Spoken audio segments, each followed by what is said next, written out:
नमस्कार मित्रों, अतिथि शिक्षकों के विश्वसनीय चैनल में आप सभी का एक बार फिर से बहुत बहुत स्वागत है। मित्रों, आप सभी की समस्याओं से मैं परिचित भी हूँ और आप सभी की समस्याओं को समझती भी हूँ कि आप में से बहुत से अतिथि शिक्षक ऐसे हैं जिनको अपनी योग्यताएं अपडेट करवानी है और इस कारण वो बहुत परेशान हैं कि योग्यता अपडेट होने से उन्हें पद भी उनका बढ़ जाएगा। जैसे वर्ग 2 में है तो अब वो वर्ग 1 में कार्य कर सकते हैं। ठीक है, उनको कोई अच्छा स्कूल मिल जाएगा। वर्तमान में सबसे ज़्यादा समस्या ऐसे अतिथि शिक्षकों को है जिन्होंने स्कूल ज्वाइन कर लिया है और लगभग 15-20 दिनों से स्कूल में कार्य भी कर रहे हैं, पर उनका अभी तक पोर्टल पर नाम नहीं चढ़ पाया है। और ऐसे अतिथि शिक्षकों को सबसे ज़्यादा समस्या इस संबंध में जा रही है कि उनको मानदेय मिलेगा या फिर मानदेय नहीं मिलेगा, और ऐसी स्थिति में वह स्कूल जाते रहें या फिर स्कूल को छोड़ दें। तो इस संबंध में आज हम यहाँ पर बात करने वाले। इसके साथ साथ आज 4 अक्टूबर को शिक्षा विभाग की मीटिंग भी थी, जिसमें एक 5वें नंबर पर टॉपिक भी था अतिथि शिक्षकों की व्यवस्था के संबंध में। तो यहाँ पर भी हम इसको बात करने वाले हैं, तो वीडियो पर अंत तक बने रहिए। सबसे पहली बात आती है कि पोर्टल कब तक अपडेट होगा। तो देखिए फ्रेंड्स, आज मीटिंग हुई है। अब आज की मीटिंग में क्या क्या हुआ है और उस पर कब तक कार्य किया जा सकता है, इस संबंध में स्पष्ट रूप से हम कुछ नहीं कह सकते, क्योंकि जब तक हमें कोई लिखित आदेश प्राप्त नहीं होता हम किसी भी बात को स्पष्ट नहीं कहा जा सकता, क्योंकि कभी कभी लिखित आदेश को भी अस्वीकार कर दिया जाता है या उसको निरस्त कर दिया जाता है। तो ऐसी स्थिति में हम कोई फिक्स डेट नहीं बता सकते कि पोर्टल कब अपडेट होगा, आपकी योग्यताएं कब आप जुड़वा पाएंगे। इसके बाद बहुत से अतिथि शिक्षकों के मन में है कि हमने स्कूल ज्वाइन कर लिया है और हमें वेतन मिलेगा या नहीं मिलेगा। तो देखिए, यहाँ पर रविकांत गुप्ता जी हैं जो अतिथि शिक्षक संघ के सदस्य हैं, और आज ये इस प्रकार से 3 सदस्य जो हैं इन्होंने लोक शिक्षा संचालनालय गए हैं भोपाल, और इन्होंने वहाँ पर बात की अधिकारियों से। तो उनका कहना ये है, देखिए इन्होंने अपनी फेसबुक पोस्ट के माध्यम से सभी अतिथि शिक्षकों को ये जानकारी दी है। तो यहाँ पर वही चीज़ मैं आपको बता रही हूँ। इन्होंने बताया कि सभी अतिथि शिक्षक साथियों, शासन के नियमानुसार आप सब स्कूल ज्वाइन कर लें और अपना कार्य करें। यदि कोई प्राचार्य यह कहता है कि अभी फीडिंग नहीं हो रही है तो उन्हें डीपीआई में संपर्क करने को कहें। डीपीआई के द्वारा रिक्त पदों की जानकारी एनआईसी को भेज दी गई है। जैसे ही एनआईसी द्वारा रिक्त पदों को अपडेट कर दिया जाएगा तो आपकी फीडिंग हो जाएगी। सभी का पेमेंट नियुक्त दिनांक से होगा, लेकिन सब ध्यान रखें कि शासन के नियमानुसार ही स्कूल ज्वाइन करें। अब देखिए, शासन के नियमानुसार क्या था कि जो प्राइमरी स्कूल है वहाँ पर अधिकतम 2 शिक्षक होने चाहिए। अब चाहे वो एक नियमित हो, एक अतिथि शिक्षक हो, ठीक है, या फिर दोनों अतिथि शिक्षक हो, या फिर अगर 2 नियमित शिक्षक हैं तो ऐसे प्राइमरी स्कूलों में कोई भी अतिथि शिक्षक नहीं लगाया जाएगा। तो ऐसे स्कूलों को आप अभी ज्वाइन मत कीजिए जहाँ पर प्राइमरी स्कूल हैं, 2 नियमित शिक्षक हैं, तो आप उस प्राइमरी स्कूल को फिलहाल ज्वाइन नहीं कीजिए। इसी प्रकार मिडिल स्कूल में अगर 3 नियमित शिक्षक हैं, चाहे वो किसी भी विषय के हों, तो वहाँ पर कोई भी अतिथि शिक्षक नहीं लगाया जाएगा। अब मान लीजिए किसी मिडिल स्कूल में 1 नियमित शिक्षक है तो वहाँ पर 2 अतिथि शिक्षक लगाए जाएंगे, जो कि होंगे गणित, अंग्रेजी और सामाजिक विज्ञान में से किन्हीं 2 विषयों के हो सकते हैं। ठीक है, तो ये था लोक शिक्षण की तरफ से जारी आदेश 25 और 27 अगस्त का। तो यहाँ पर इन्होंने यही कहा है कि आपकी ऑनलाइन फीडिंग हो जाएगी। जैसे ही एनआईसी द्वारा रिक्त पदों को अपडेट किया जाएगा आपकी फीडिंग हो जाएगी, और सभी का जो है पेमेंट, यहाँ पर इन्होंने स्पष्ट किया है कि जो पेमेंट है वो नियुक्ति दिनांक से ही जारी किया जाएगा, यानी कि आपने स्कूल जिस दिनांक से जारी किया है वहाँ से नियुक्ति दिनांक से ही जारी होगा। और शासन के नियमानुसार मैंने बता ही दिया है कि उस प्रकार से ज्वाइन करना है आपको। अगर प्राइमरी स्कूल में 2 नियमित टीचर हैं तो वहाँ पर आप अभी ज्वाइन मत कीजिए, और अगर किसी माध्यमिक शाला में 3 नियमित टीचर हैं तो वहाँ पर भी आप अभी ज्वाइन नहीं कीजिए, क्योंकि आदेश अतिथि शिक्षकों की नियुक्ति का जो है वो अभी 25 और 27 अगस्त वाला ही लागू है।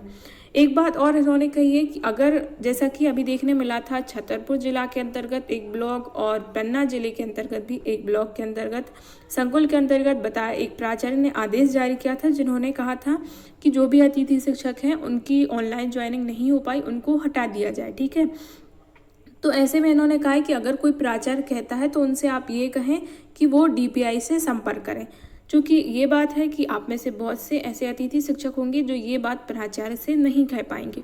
तो ऐसे में डीपीआई से ही मांग की गई है, लोक शिक्षण से इन्होंने मांग भी की है कि आप जो है इस प्रकार का कोई लिखित आदेश जारी कीजिए, क्योंकि प्राचार्य अतिथि शिक्षकों के कहने से वो नहीं मानेंगे और उनकी भी गलती नहीं है, वो एक सरकारी कर्मचारी हैं। जब तक उन्हें कोई लिखित आदेश प्राप्त नहीं होगा वो कार्य को आगे नहीं बढ़ाएंगे, ठीक है ना। तो इस कारण से अगर अभी भी आप में से ऐसे बहुत से अतिथि शिक्षक हैं जिनका ये प्रश्न था कि क्या हम स्कूल को छोड़ दें, हमने स्कूल ज्वाइन कर लिया, वेतन नहीं आ रहा है तो क्या हम स्कूल छोड़ दें, तो मैं उनसे यही कहना चाहूँगी कि अगर आप मान लीजिए जिस गांव में हैं और उसी गांव में आपका स्कूल है और आप स्कूल जा रहे हैं तो ऐसे में मत छोड़िए।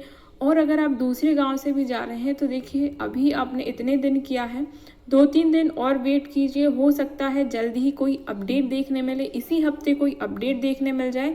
क्योंकि आज मीटिंग भी हुई है अतिथि शिक्षकों के संबंध में, इसके साथ ही ये 3 सदस्य भी पहुंचे हैं जिन्होंने एक बार फिर से अतिथि शिक्षकों की समस्याओं से अवगत कराया है आयुक्त के लिए। तो हो सकता है कोई अपडेट देखने मिले, पोर्टल अपडेट हो या फिर कोई नया आदेश जारी हो। तो ऐसी स्थिति में आप जो है स्कूल मत छोड़िए और ना ही ये कहिए कि हम नहीं आएंगे, क्योंकि अगर आपने एक बार छोड़ दिया तो हो सकता है स्कूल वाले किसी नए अतिथि शिक्षक को बुला लें, ठीक है। और अगर नए को बुला लिया तो फिर आपको समस्या हो जाएगी। और अगर स्कूल वाले ये कह रहे हैं कि आप मत आइए, आपके स्थान पर हम किसी को भी नहीं बुलाएंगे, तो वो आपकी स्वेच्छा है। बस आपको इतना ध्यान रखना है कि आपके स्थान पर कोई और अतिथि शिक्षक को ना लगा लिया जाए, क्योंकि फिर उसको हटाने में आपको समस्या जाएगी। अगर उसने एक बार ज्वाइन कर लिया तो उसको हटाने में आपको समस्या जाएगी, ठीक है। तो ऐसी स्थिति में आप स्कूल मत छोड़िए, भले ही कुछ दिनों के अंतर से चले जाइए पर स्कूल को अभी मत छोड़िए, क्योंकि हो सकता है कोई ना कोई अपडेट ज़रूर देखने मिलेगा। और बहुत से लोग कमेंट करके पूछते हैं कि पोर्टल कब तक अपडेट होगा। तो देखिए फ्रेंड्स, अगर मुझे इस संबंध में जानकारी होती तो मैं आपको बहुत पहले ही वीडियो बनाकर बता दिया होता मैंने।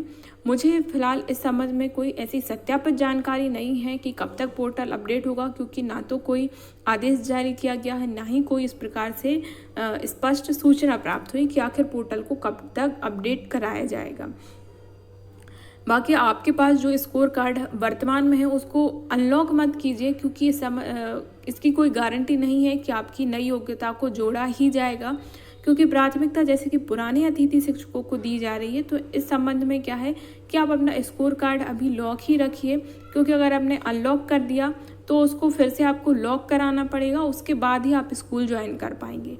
तो आप योग्यता जोड़ने के संबंध में अभी अब अनलॉक मत कीजिए।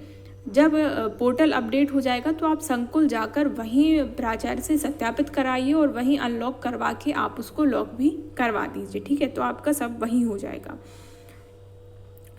उसके बाद स्कूल ज्वाइन वेतन का मैंने आपको क्लियर कर ही दिया है कि अभी देखिए कहा तो गया है कि वेतन मिलेगा, बट इस संबंध में कोई आदेश जारी नहीं हुआ है।